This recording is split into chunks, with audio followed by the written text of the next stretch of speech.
सदा भवानी दाहिनी किशन मुख रहो गणेश। पांच देव मिली रक्षा करो ब्रह्मा विष्णु महेश। गुरु भाई गुरु बहनों, कहानी को ध्यान पूर्वक सुनिएगा और अंत तक सुनिएगा। बीच में छोड़ने से शिव गुरु का अपमान होता है और पूरा सुनने से ज्ञान होता है और घर में सुख शांति मिलता है। इसलिए किसी भी कथा कहानी को आनंद पूर्वक ध्यान पूर्वक सुना कीजिए। गुरु भाई गुरु बहन, देखिए कि एक गांव में एक चमेली नाम की बुढ़िया रहती, चंपा नाम की एक बुढ़िया रहती थी। उसका 7 बेटा था। सातों बेटा के शादी विवाह कर दिया, लेकिन उसके एक जो थी मंझली वाली बहू, तो घर में देखिए बहुत सा ऐसा बहू घुसते हैं गुरु भाई गुरु बहन कि एक आदमी जिस तरह की पूरे घर को बर्बाद कर देता है, वो इसी तरह वो बहू थी कि इतना चौपलवाज से कि अपने फायदा के लिए वो सारी गोतनी को अपने बस में कर लिया, चुगलखोरी करके, और अपने सास को अपने घर से निकलवा दिया कि ऐसे करती है ऐसे करती है। अब देखिए यहाँ एक नया कहानी चालू होता है। एक दिन तो जाके बुढ़िया क्या थी बेचारी, जो चंपा थी, वो कही इतने पर भी कि ठीक है, हम जा करके तो बाहर में रह ही लूंगा। बेचारी के वो टूटा हुआ झोपड़ी बना ली और उसी में अपने बनाती थी और रहती थी। जिसके देखिए गुरु भाई गुरु बहन 7 गो बेटा पुतो है, उसका इस नतीजा है। तो देखिए कि एक दिन वहां से शंकर जी से पार्वती जी बोले कि हे पार्वती, चलते हैं तनि मृत्यु भुवन पर हम लोग घूमने के लिए। तो पार्वती बोले कि चलते हैं तनि सर सामा चल लेते हैं। जब गुरु भाई गुरु बहन एक राजा होता है तो भेष बदल के अपने राज में घूमा करते हैं कि हमारे प्रजा को किस तरह का तकलीफ होगा। उसी तरह हम लोग सब एक सेवक हैं, भोलेनाथ के एक शिष्य हैं। उनका हम लोग जिस तरह से प्रजा को प्रजा रहता है, उसी तरह हम जितने भी भाई बंधु माँ बहन सब उनके प्रजा ही हैं। तो पार्वती जी को शंकर जी बोले कि देखिए चलो। तो पार्वती जी बोले कि कैसे चलें। तो पार्वती जी को शंकर जी बोले कि एक काम करा कि तू पूरा फटल गुदरी एकदम पुराना धुराना सरिया उरिया पहन ला और हम एक बूढ़ा के रूप धार ले लियो, फटल धोती फटल कुर्ता पहन लियो और चले ही तनी घूमे मृत्यु भुवन पर। देखा कितना तरह से कौन क्या आप स्वार्थी और पर स्वार्थी है।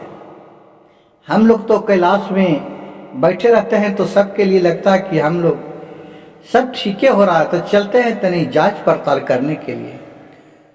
कहा है पार्वती जी कि ठीक है प्रभु, चलते हैं, बहुत दिन मृत्यु भुवन पर घूमने के लिए हो गया, चलते हैं, कम से कम इसी तरह मृत्यु लोक में घूम के भ्रमण करके आते हैं। तो वहां से दोनों घूमने के लिए निकले।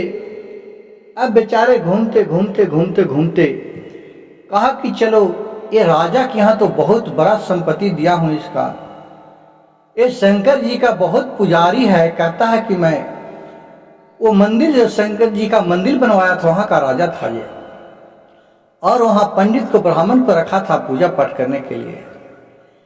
अब ये दोनों राज दरबार में पहुंचे, माता पार्वती और ये था जे शंकर जी। राजा से बोले कि महाराज हमें कुछ खाने पीने के लिए दे दीजिए, हमें 1000 रुपया का जरूरत है। तो देखिए वो राजा तो था, लेकिन वो गरीब लोग का धन इकट्ठा लोग का सता के वो धन जमा किया था और ऊपर से देखिए, जैसे गुरु भाई गुरु बहन आपको लोग आज दिखावे में जिस तरह का लगेगा, लेकिन ऊपर से कुछ और नीचे से कुछ और रहता है। ऊपर से तो लगेगा कि हम बहुत नियम धर्म सबको पाठ पढ़ा रहा हूँ, लेकिन अंदर से वो बहुत ही बुरे स्वभाव का रहता है। जिस तरह से वहाँ का सेठ था, तो उन्होंने मांगा, शंकर जी ने बूढ़ा का भेष बदल के, और बोले पार्वती से, शंकर जी क्या पार्वती जी, ये इसके पास तो पैसा कमी नहीं है, तो तुरंत दे देगा। कहा कि देखिए, हो सकता है तो दे देगा, ये तो बहुत भक्त है, ये शंकर जी का मंदिर बनवाया है, आपका मंदिर बनवाया है। कहे कि देखिए, लेकिन इसका मन में खोट है। कहा, पार्वती जी बोली कि कैसे? कहा कि देखिए, तो वहां गए तो बोल रहा है कि पैसा दीजिए, थोड़ा 1000 रुपया, हमें बहुत बाल बच्चे को लिए कपड़ा लत्ता लेना है, मेरा फटा कपड़ा है, मेरे बीवी का फटा कपड़ा है। तो राजा क्या बोल रहा है, यहाँ का सेठ है, कहा कि जाओ जाओ यहाँ से, तुम्हारे लिए क्या इतना संपत्ति हम जमा करके रखा हूँ, जाओ दूसरा द्वार देखो। पूरा खखेट के भगा दिया। देखिए, अगर नहीं देता तो उसको प्यार से बोलता गुरु भाई गुरु बहन तो एक बात अलग है, लेकिन उसको खखेट के भगा दिया। फिर वहां से शंकर जी पार्वती से बोले कि देखिए ना पार्वती, कैसा दुष्ट राजा है, ये तो बोल रहा है कि हम तो बहुत दान पुण्य करते हैं, लेकिन देखिए हम लोग को किस तरह से खखेट के भगा दिया। कहा कि ठीक है, चलिए। फिर वहां से आगे बढ़े तो वहां एक गुपचुप बेचने वाला ठेला लगेले था। तो दोनों बोला कि भाई, हम लोग के गुपचुप खाने का मन है, लेकिन पैसा नहीं है, गुपचुप खिलाएगा? और वो भी शंकर जी का फोटो रख ले था। कहा कि जाओ जाओ जाओ, पैसा नहीं है तो यहाँ भिखारी लोग आ जाता है क्या, टकसाल बट रहा है, ये यहाँ दे दो तुम्हें।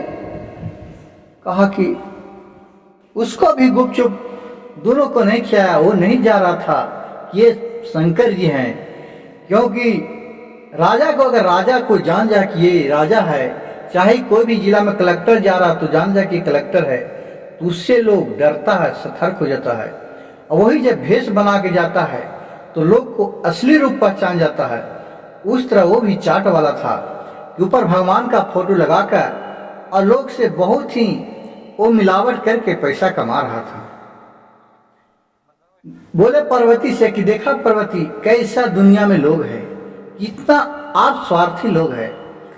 फिर वहां से चला, फिर वही जेते जेते देख रहा कि एक बुढ़िया लिट्टी बना रही है। शाम हो गया जेते जेते दोनों के, तो बुढ़िया के पास पहुंचे तो बुढ़िया ने 5 गो लिट्टी बनाया था। तो बोले वहां जाके शंकर या पार्वती से जी दोनों कि बहन, हमें बहुत कष्ट के प्यास लगा है, थोड़ा पानी पिया देगी? तो चंपा ने बोले कि हाँ हाँ बहन, आइए आइए आइए, हमारे घर पर आप पधारे हैं, कैसे ना आपको खिला दें। खिला देंगे, पानी पियाएंगे। वो बेचारी पानी ला के दिए। फिर शंकर या पार्वती जी बोले कि हमें बहुत कष्ट के भूख लगा है, कुछ खाने के लिए मिलेगा?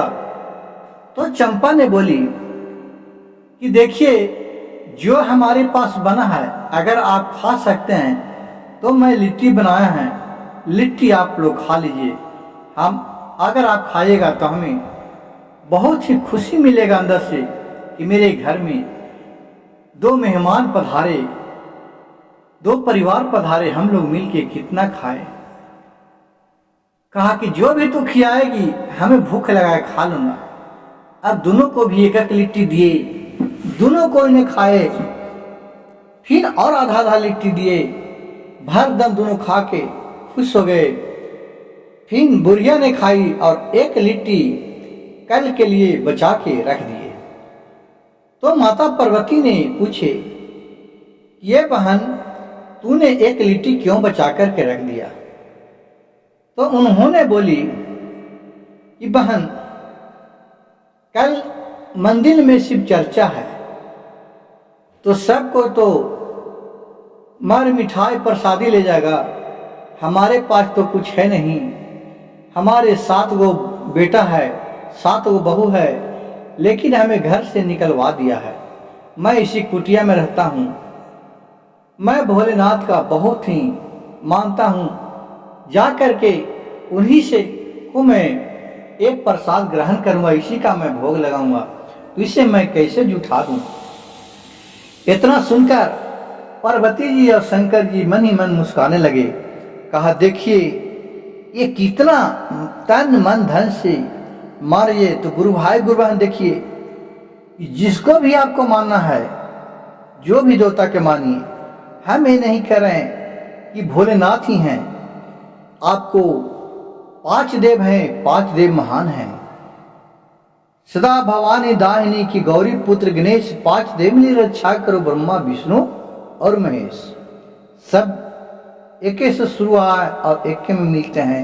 आप माता रानी को मानते हैं तो उनके पास भी वही है शक्ति जिनको आप मान सकते हैं। गौरा को, गणेश को, जिनको भी आप मानिए, बाकी दिल से मानिएगा, आपका वो मन कामना जरूर पूरा करेंगे। और अगर मन में राम बगल में छुरी, पलखत पावो रेतो मुरी, वो वाले कहानी आपके पास रहेगा तो आप मानते ही रहिए। लेकिन आपका जो गुनाह करेगा उसका पाप को तो भाग्य आपको भुगतना पड़ेगा, इस जन्म में नहीं तो अगले जन्म में। लेकिन लोग कहता है कि अगले जन्म में कौन देखा है। तो गुरु भाई गुरु बहन देखिए, इस कहानी में आपको मिलेगा अगले जन्म में कैसे देखा गया है। जो फिर दोनों बोले कि अब जा रहा हूं। तो बूढ़ी माँ ने बोली कि कहाँ, चंपा ने कि कहाँ जाइएगा प्रभु, आप लोग रात के आप इसी कुटिया में विश्राम कर लीजिए, हमें भी खुशी होगा, कम से कम एक दिन तो आप लोग हमारे साथ रहिएगा। फिर दोनों के लिए भी बिछौना लगाई, अपने लिए भी बिछौना लगाई। बूढ़ी चंपा ने और सबको सुते। फिर बिहानी होला, रात भोर हुआ, जैसे ही माता पार्वती और शंकर जी वहां से विलुप्त हो गए, अपना चले गए। सुबह में उठे, चंपा तो देख रहे हैं कि दोनों बूढ़ा और वो बूढ़ी माँ नहीं है। कहा कि कहाँ चले गए। वो अपना ध्यान लगाए तो देख रहे हैं कि हमारे घर में साक्षात भोलेनाथ आए थे। उनके जिस स्थान पर सोते थे उस स्थान को बार बार नमन करे, प्रार्थना करे, कहे भोलेनाथ प्रभु आपने दर्शन भी दिए तो इस रूप में दिए कि आपको हम पहचान न सके, लेकिन जो भी अनजाने में हमारे साथ गलती हो गया होगा उसे आप क्षमा कीजिएगा। और फिर दूसरे दिन जहाँ शिव चर्चा था वहाँ शिव चर्चा के लिए वो जी चले गए। सब कोई मंदिर के अंदर गया, सब कोई अपना पर प्रसादी चढ़ाया। बुढ़िया के पास एक लिट्टी रहे, वो जाकर के बुढ़िया ने भी भोलेनाथ से कहा कि हे भोलेनाथ, हमारे यही बनता है, आप इसे प्रभु कृपया ग्रहण कीजिए, आप हमारे गुरु हैं, हम आपका शिष्य हूँ, दया कीजिए भोलेनाथ, हम पे मुझ पे दया कीजिए। इतना कह करके चंपा ने अपने बाहर चली आए। अब सब कोई वहां पूजा पाठ किए, सबके प्रसादी बांटे, बुढ़िया के कोई प्रसादी नहीं दिया, वो चले गए। बुढ़ी माँ ने जो भी अपने चढ़ाया थे वो अपने जाके मस्तक टेके और फिर जाने लगे। तो अंदर से आकाशवान हुए मंदिर से कि हे चंपा, तुम जा करके पूरे इस जो भी शिव चर्चा में गुरु भाई गुरु बहन जो भी गांव जवार में सभी लोग हों, सभी जाति के सभी धर्म के लोग हों, सबके बोलिएगा कि घर कल मंदिर में प्रसाद वितरण किया जाएगा, भंडारा रखा गया है, सभी को बुलाता है हुआ चले। ऐसे तो बुलाइएगा तो बहुत सा लोग नहीं आएगा। और देखिएगा कि दुनिया में कौन किसका होता है। जो फिर वहां गए, सबको के वो बूढ़ी कह दिए कि कल वहां भंडारा है, सबको के चलना है चलना है। और उस मंदिर भी पूरा जामा हो गए। वहां तो देख रहे हैं कि कोई वहां भंडारा के हो ही नहीं रहा। सब बुढ़िया को कहने लगे, ये बूढ़ी तूने तो झूठ झूठ बोल करके और बोला कि भंडारा है, लेकिन यहाँ तो कुछ भी नहीं है। तो देखिए भोलेनाथ के कृपा से वहां बूढ़े साधु बाबा आए और वहां बैठे और बोले, सबको प्रवचन दिए और एक कमंडल निकाले, कमंडल में एक जल भर के रखे, जल में एक जरी निकाल के डाले और बोले कि इसमें जितना भी शिव भक्त हैं उस सबसे नर्म निवेदन है, और बाकी भी जो भी धर्म को मानने वाले हैं उनसे भी ये जल हो गया है, जो ये पॉइजन हो गया है, ये जहर हो गया है, और मेरे जो भी पानी को पिएगा वो मर जाएगा।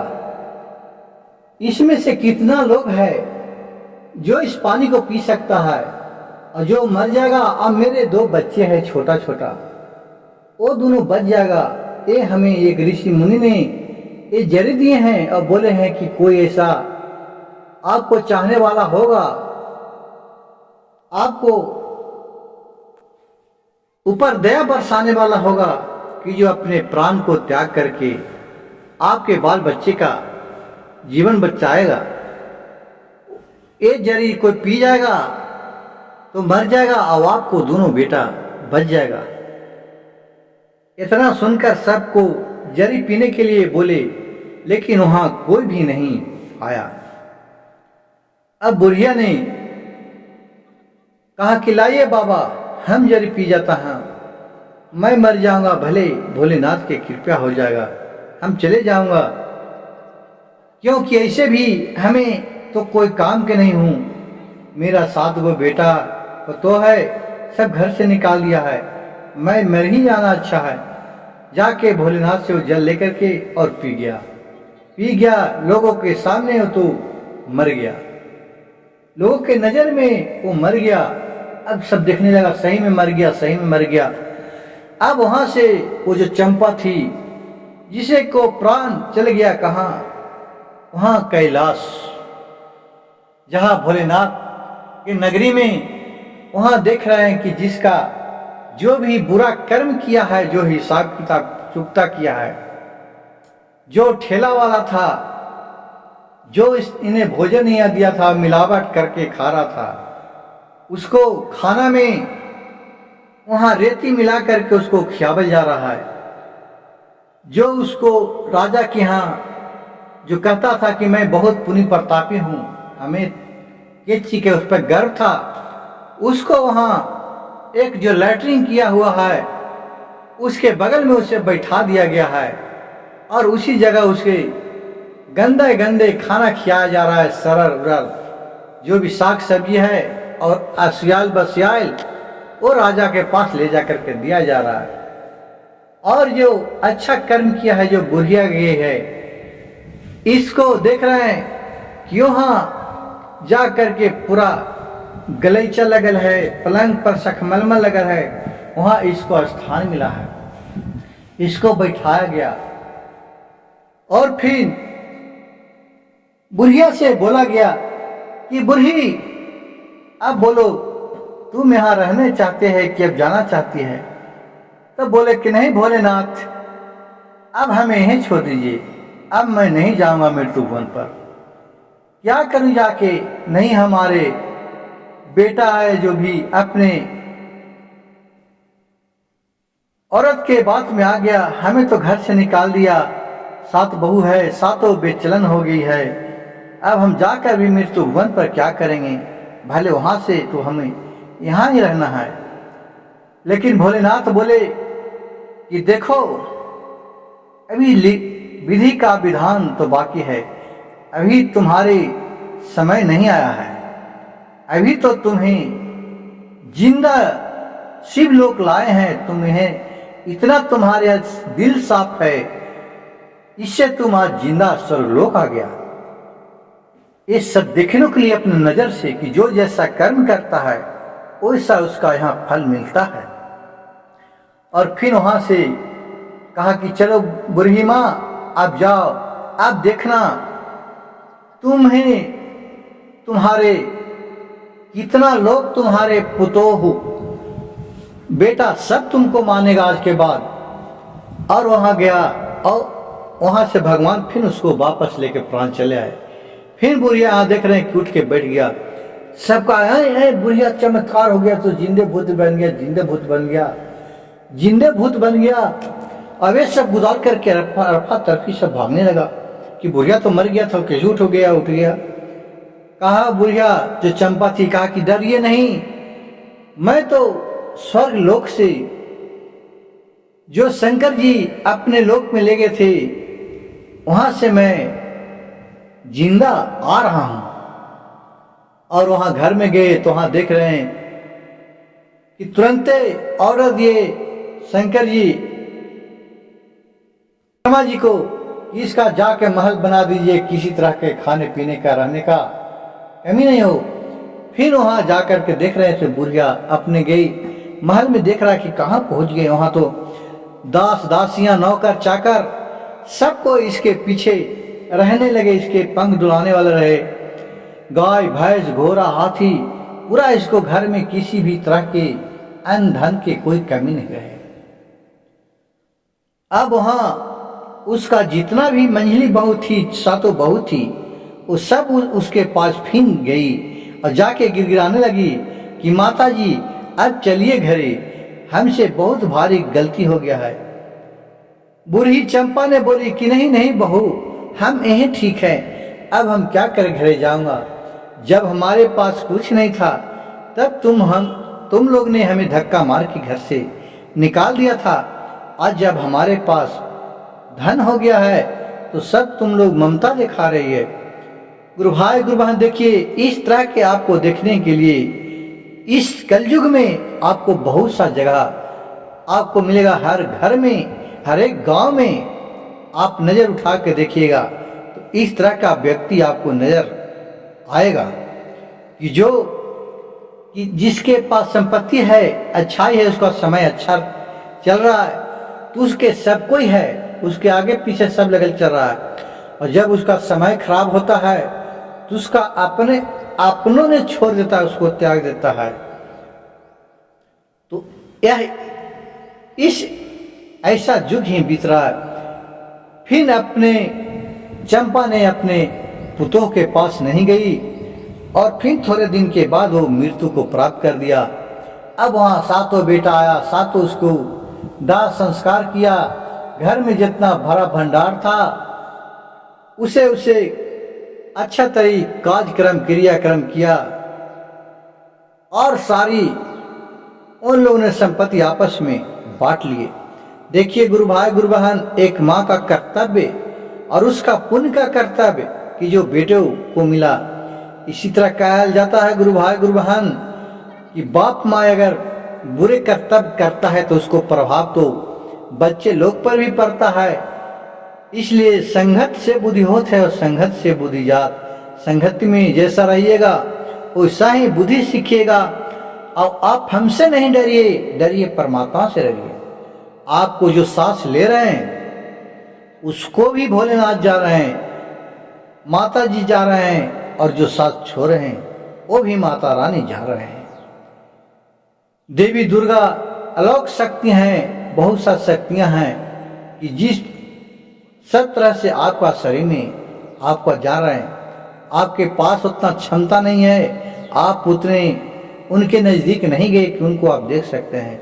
जो भी भोलेनाथ माता रानी के पास उतना नज़दीक में गए, वो माता रानी उनका उतना मदद किए। एक दौलत से ही आदमी को सुख नहीं मिलता है। सुख समृद्धि के लिए चाहे आप घर में 4 परिवार हैं, आधे रोटी खा रहे हैं, सब मिलजुल के खाइए, उससे बड़ा संपत्ति दुनिया में कुछ नहीं है। क्या लेकर के आया है और क्या लेकर के जाएगा।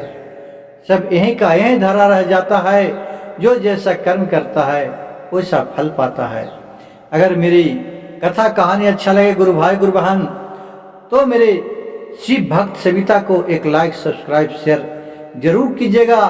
अब कथा कहानी को अंत तक सुनिएगा, जिससे भोले प्रभुनाथ के कृपा आपके ऊपर बना रहेगा। घर में सुख समृद्धि शांति बना रहेगा।